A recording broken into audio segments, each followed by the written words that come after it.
कुणाला विचवित होता तुम्ही? या आंबीराव मोहित्याला? अरे कृष्णा कोयनेच्या पाण्यावर आणि रायगडाच्या निरच्या दुधावर पोचलेला ते अय्यो. एवढंच नाही तर शिवाजी नावाच्या स्थानेवर घासून पुसून लखलखीत झालेलं पाहता ये. अरे कुणावर वार करायचा आणि कोणता वार अडवायचा हे शिवाजी महाराजांच्या शाळेत माहीत शिकलेल्या.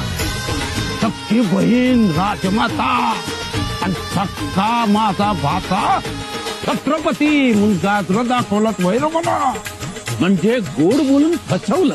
अरे तुम्हाला गाफीलत ठेवायचं होतं मला. आणि मी गावाच होता यो. तुम्ही कल्चरना मी कैद केलं ते त्यांच्या सुरक्षेसाठी.